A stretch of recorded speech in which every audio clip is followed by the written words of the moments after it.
ప్రశ్న: పక్కపటంలో O కేంద్రంగా గల వృత్తానికి AP మరియు OQ లు రెండు స్పర్శరేఖలు మరియు కోణం POQ 110 డిగ్రీలు అయిన PAQ కోణమును కనుగొనండి. జవాబు: ఈ ప్రశ్నలో O కేంద్రంగా గల వృత్తానికి AP మరియు AQ లు రెండు స్పర్శరేఖలు అని ఇచ్చారు. OP, OQ ఈ రెండు వ్యాసార్థాలు.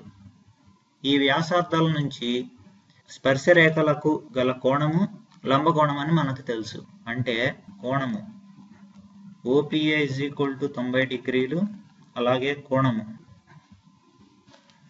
OQA 90 డిగ్రీలు. ఇప్పుడు మనం POQA అనే చతుర్భుజాన్ని తీసుకుందాం.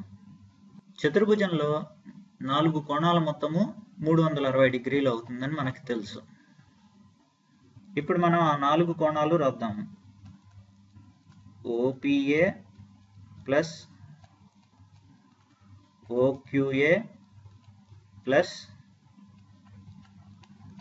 POQ plus PAQ. ఈ 4 కోణాల మొత్తము 360 డిగ్రీలు. ఇక్కడ OPA అంటే 90 డిగ్రీలు అని మనకు తెలుసు. OQA అంటే 90 డిగ్రీలు అని మనకు తెలుసు. తర్వాత POQ 110 డిగ్రీలు అని మనకు ప్రశ్నలో ఇచ్చారు. ఇప్పుడు ఈ 3 విలువలను ఇక్కడ ప్రతిక్షేపిద్దాం. అంటే 90 డిగ్రీలు ప్లస్ 90 డిగ్రీలు ప్లస్ 110 డిగ్రీలు ప్లస్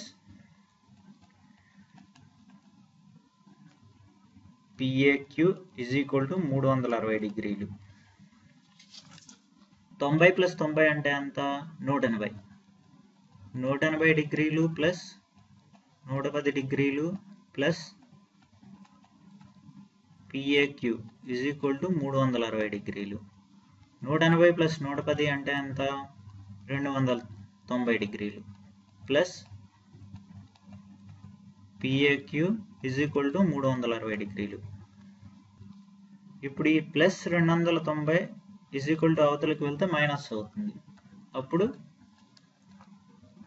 PAQ 360 డిగ్రీలు మైనస్ 290 డిగ్రీలు అంటే 70 డిగ్రీలు. ఈ PAQ విలువ 70 డిగ్రీలు వచ్చింది. ఇదే మనకు కావాల్సిన జవాబు. వచ్చే వీడియోలో మరికొన్ని ఉదాహరణలు చూద్దాము.